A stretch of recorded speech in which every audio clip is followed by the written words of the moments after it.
Para motivar você a participar ativamente desse projeto, nós estaremos sorteando entre os participantes das lives, ou seja, as estreias dos vídeos, a quantia de $1.000 para você que mora aqui nos Estados Unidos, ou para você que, se você for sorteado e você mora no Brasil, você vai receber a quantia calculada, né, em real, mas calculada no dólar do dia. Para concorrer, você só precisará participar do chat, ou seja, dos comentários durante as lives.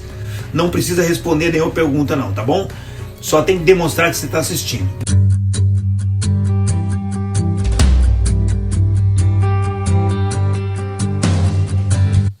Olá, meu nome é Nildo Ferreira, eu moro aqui nos Estados Unidos, onde nós temos a Rota 66, com certeza a rodovia mais famosa do mundo.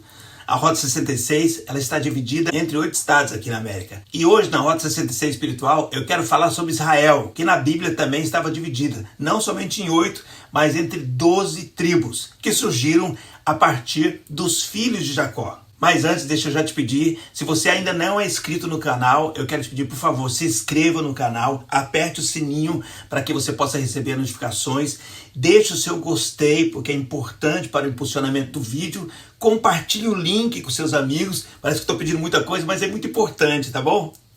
E comente também. Vamos viajar?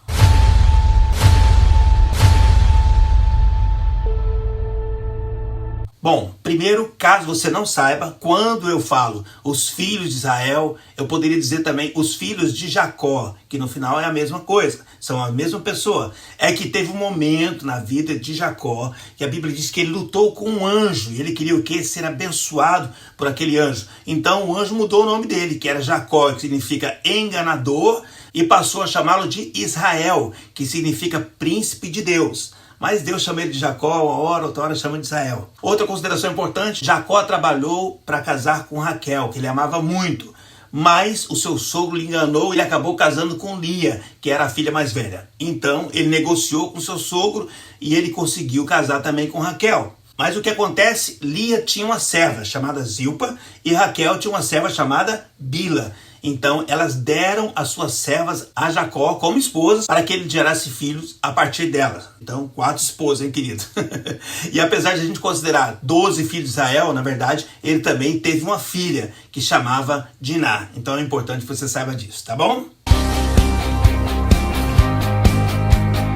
Então nós vamos começar com Ruben. Ruben, ele era o primogênito de Israel, né? Seu nome significava: o Senhor atendeu a minha aflição. Claro que isso tem muito a ver com como Lia se sentia mal amada por Jacó, né? E ela achava que os filhos fariam com que ele a amasse.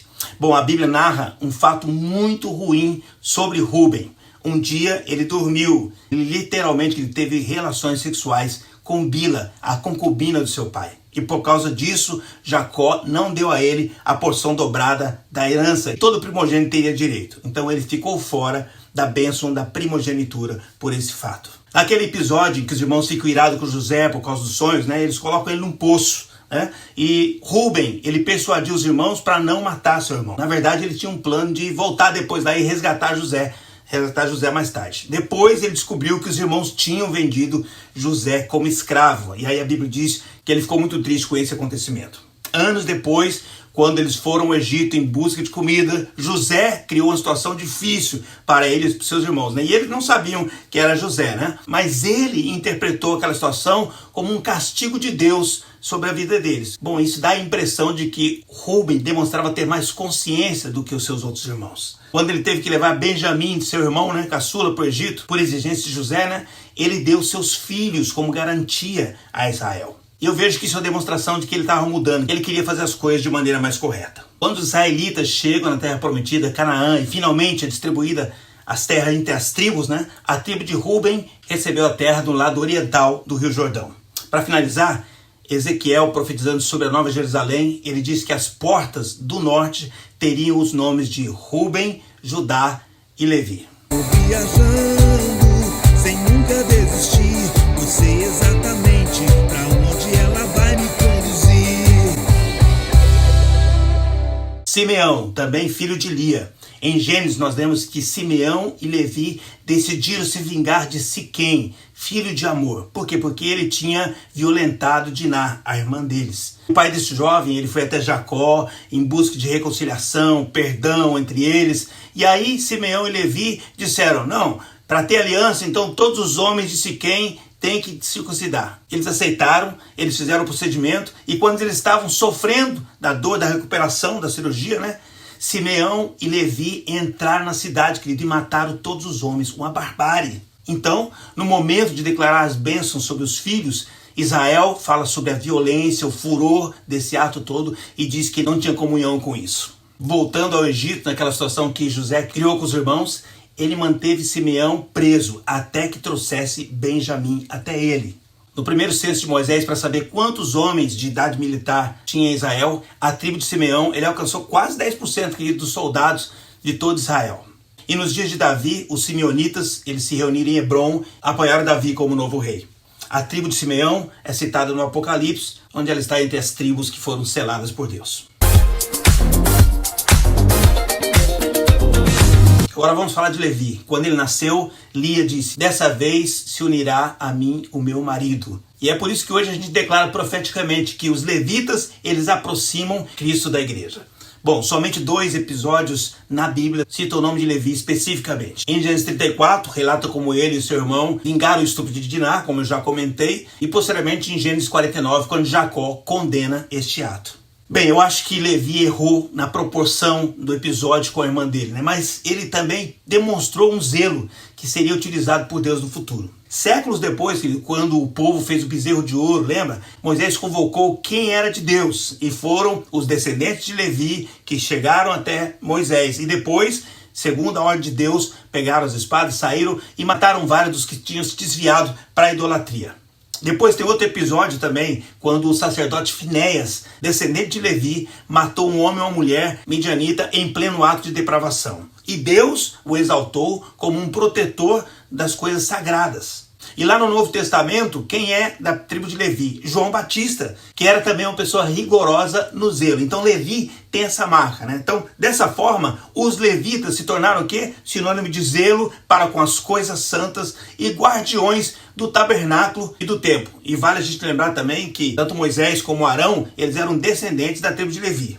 Em Êxodo 13:2, Deus disse que todo primogênito de Israel seria dele. Mas em Números 3:2, Deus diz que a tribo de Levi seria dele no lugar dos primogênitos de cada tribo. Então ele fez essa substituição, né? Os levitas não teriam herança, pois Deus seria a herança deles. E eles seriam supridos por meio dos dízimos que eram levados.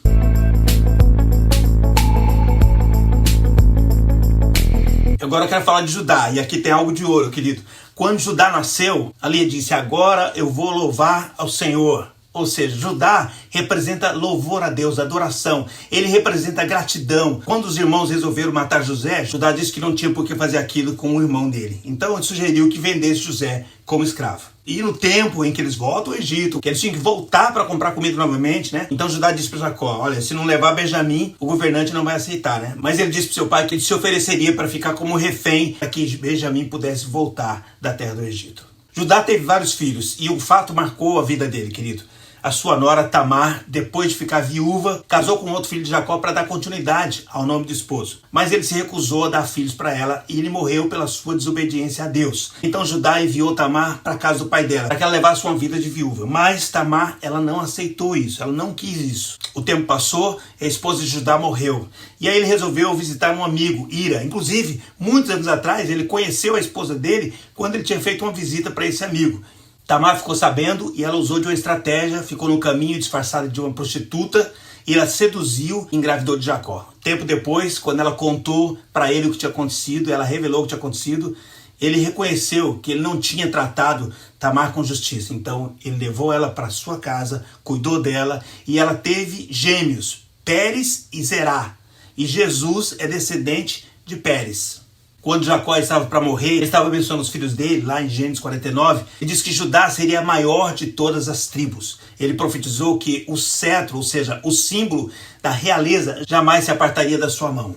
E quando a terra de Canaã foi distribuída entre as tribos, no tempo de Moisés e Josué, Judá recebeu como herança a região ao redor do Hebrom, ao sul de Jerusalém. E foi justamente em Hebrom que Davi começou a reinar. Dentre os descendentes de Judá estão o grande guerreiro Caleb, o rei Davi, rei Salomão, Ezequias, Josias, é claro. E finalmente o rei Jesus, né? Judá foi a tribo que permaneceu, querido. Hoje nós conhecemos o povo de Israel como o povo judeu. E nós somos influenciados pela cultura judaico-cristã. Então, realmente, Judá foi muito, muito abençoado. Dan foi o filho mais velho dos filhos que Jacó teve com Bila, a serva de Raquel.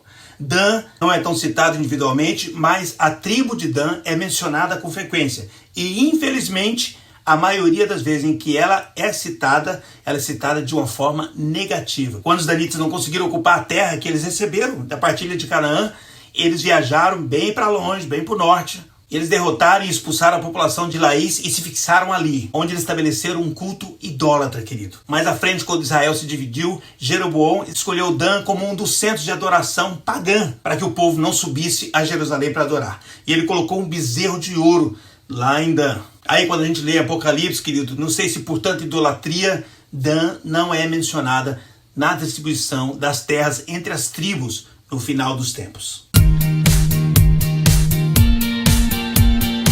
Naftali, ele é o segundo filho de Jacó com Bila, serva de Raquel. E eu quero que você note uma coisa, até agora Raquel não tinha tido filhos ainda. Ela era estéril. Mas Raquel viu o nascimento desse filho, ainda que com a sua serva, como uma vantagem na sua competição com a sua irmã Lia. Naftali nunca mais foi mencionado, exceto nas bênçãos declaradas por Jacó e depois por Moisés. Jacó declarou que Naftali era uma gazela solta que dá palavras formosas. E aí, alguns estudiosos, comentaristas, eles dizem o quê? Que aqui a ideia é que Naftali era rápida nas guerras e habilidosa nas palavras. Em Isaías 9, nós temos aquela maravilhosa profecia, né, sobre a vinda de Jesus, onde ele diz que a região de Naftali seria alcançada. O desânimo e a tristeza seriam substituídos pela luz das boas novas. Jesus realmente fez uma obra muito grande naquela região, onde ele morou enquanto adulto e onde ele desenvolveu grande parte do seu ministério.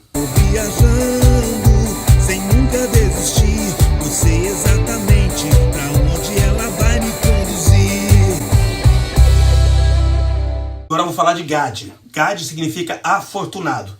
Ele é o sétimo filho de Jacó, agora nascido de Zilpa. Na época da saída dos hebreus do Egito, Gad contava com 50 mil homens, com idade para ir para a guerra. Os gaditas são citados em Ezequiel 48 e em Apocalipse 7, nos textos que falam dos últimos tempos.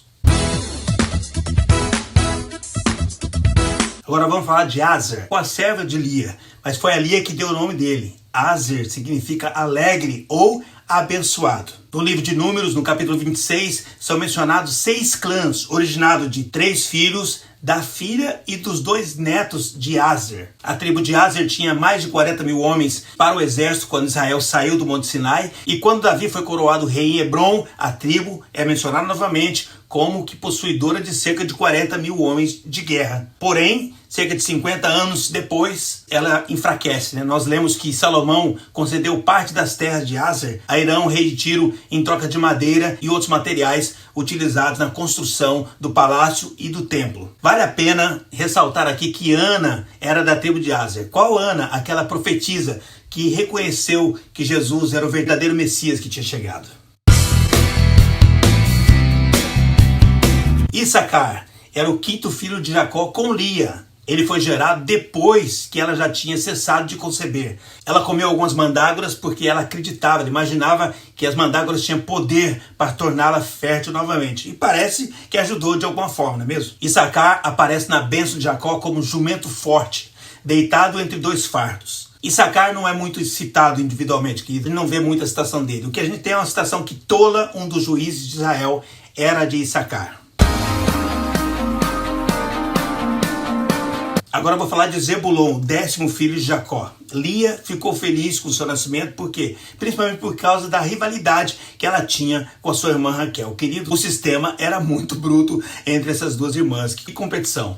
Bom, na bênção de Jacó sobre seus descendentes, foi prometido uma terra à beira-mar, a fronteira que se estenderia até Sidom. Lembra? Tiro e Sidom, Jesus chegou a comentar, né? E Zebulon teve um juiz que liderou Israel, que era Elon. Grande parte dos membros de Zebulon se afastou de Deus na época do rei Ezequias, embora alguns deles ainda fossem a Jerusalém para adorar a Deus. Ela praticamente desapareceu depois que a Síria invadiu Israel, mas ela faz parte daquela profecia lá de Isaías 9. A terra envelhecida de Zebulon e Naftali seria enobrecida. Aí é interessante, no Novo Testamento, né? Maria e José moravam em Nazaré, na região de Zebulon, onde Jesus morou até iniciar o seu ministério. Caná da Galileia, lembra do casamento? Onde Jesus transformou água em vinho, também era nessa região. José foi o primeiro filho de Raquel. O nome que Raquel deu a ele é ramo frutífero.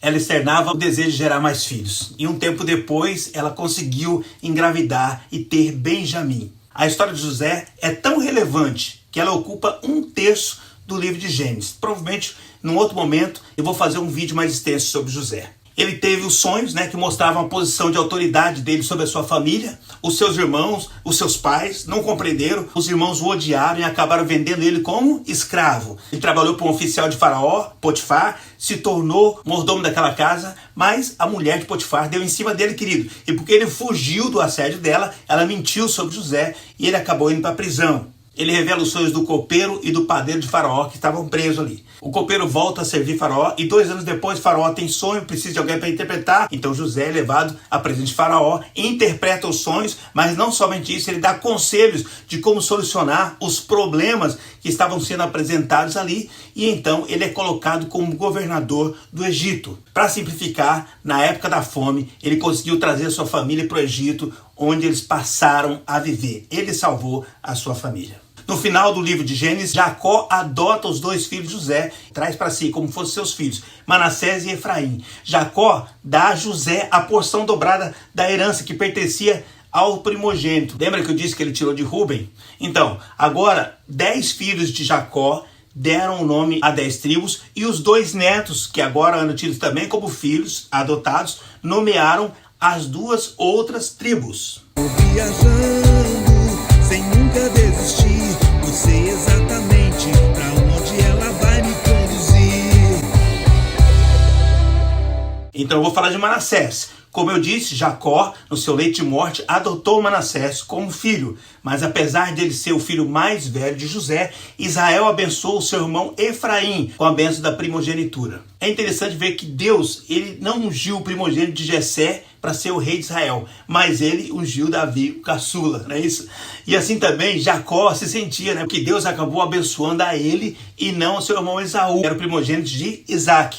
Mas Manassés jamais foi ignorado, querido. Na época da entrega em Canaã, a tribo se dividiu em 2. Metade ficou no território da Transjordânia, com Gade e Ruben, e a outra parte ficou ao norte de Efraim. Gideão, o grande juiz de Israel, que venceu os milhares de midianitas com apenas 300 soldados, ele pertencia à tribo de Manassés. Efraim, que significa crescer ou frutífero, Mesmo ele sendo o filho mais novo de José, Israel deu a ele a bênção da primogenitura. E quando Israel chama José de ramo frutífero, ele alcança também a Efraim, que tem no seu nome esse mesmo significado, frutífero, crescer, Moisés comparou Efraim a um boi selvagem, E a tribo de Efraim, ela se tornou de fato muito forte, querido. Ela herdou o território central de Canaã. Tem Jerusalém ali, Benjamim, e ele está um pouquinho acima já. Josué era de Efraim, a juíza Débora de Efraim. O tabernáculo erguido em Siló era numa cidade da região de Efraim. Agora, infelizmente, Efraim foi a principal liderança na divisão dos reinos. Jeroboão, da tribo de Efraim, foi o primeiro rei do reino do norte. O reino do norte era chamado às vezes de Israel e às vezes de Efraim. Mas, enfim, Efraim tem uma grande história dentro do povo de Israel. E para finalizar, Benjamim, o 12º filho de Jacó, o segundo com Raquel, Tristemente, Raquel morreu logo após o nascimento dele. Nas últimas horas de vida ali, ela deu nome para o seu filho, né? Ela deu o nome de Benoni, que significa filho das minhas dores, ou filho da minha tristeza, talvez porque ela estava morrendo, não sei. Mas Jacó mudou o nome dele mais tarde, assim como Deus mudou o nome de Jacó, ele mudou o nome do filho para Benjamim, filho da minha mão direita, ou filho da minha força. Provavelmente por serem filhos de Jacó com Raquel, que ele muito amava, né? Tanto José quanto Benjamim, que ele era muito amados e protegido por Jacó, né? E após a perca de José, vendido como escravo, que Jacó pensava que ele estava morto, inclusive, né? Ele se apegou mais ainda a Benjamim, né? Ele teve um cuidado muito maior ainda com Benjamim. Foi uma luta muito grande para ele liberar Benjamim para ir até o Egito. Ele tinha medo de perder também mais aquele filho que era o filho de Raquel com ele. Na bênção de Jacó, em Gênesis 49, ele disse: Benjamim é lobo que despedaça. Pela manhã devorará a presa e à tarde repartirá o despojo. A tribo de Benjamim tinha reputação de bravura e muita habilidade militar, querido. Saul era da tribo de Benjamim. Por isso, durante o seu reinado, os benjamitas tiveram maior destaque e a maior parte da tribo permaneceu sempre leal ao primeiro rei de Israel. Naquela divisão que houve, a tribo de Benjamim ficou junto com a tribo de Judá. O apóstolo Paulo, depois de Jesus, o grande nome do Novo Testamento, era da tribo de Benjamim, querido. Bom, e com isso eu encerro a nossa viagem de hoje. E aí, como é que foi para você esse passeio? Tem algo que eu deixei de falar, que você gostaria de dizer aí, que você acha que é relevante? Por favor, deixe o seu comentário, enriqueça o nosso material. E antes de orar, eu quero te pedir para que sempre você verifique o card ou o comentário da descrição, porque sempre vai ter algo importante para abençoar a sua vida, tá bom? Vamos orar? Pai amado, eu quero te louvar e te agradecer por esse dia maravilhoso em que nós podemos aprender, sobre os filhos de Israel, sobre as tribos de Israel. Deus, que o Senhor possa estar abençoando e nos ensinando em cada um dos exemplos que nós usamos hoje. Que isso possa trazer sobre nossas vidas a condição de discernir nas ações e agir da forma que possa honrar o teu nome, engrandecer o Senhor e nos fazer prosperar nessa terra. Eu peço que o Senhor abençoe a cada um, cada indivíduo, cada vida, cada casamento, cada família, cada sonho, cada projeto, em nome de Jesus. Amém. Amém. Glória a Deus. Deus te abençoe muito e nós nos vemos na próxima viagem da Rota 66 Espiritual.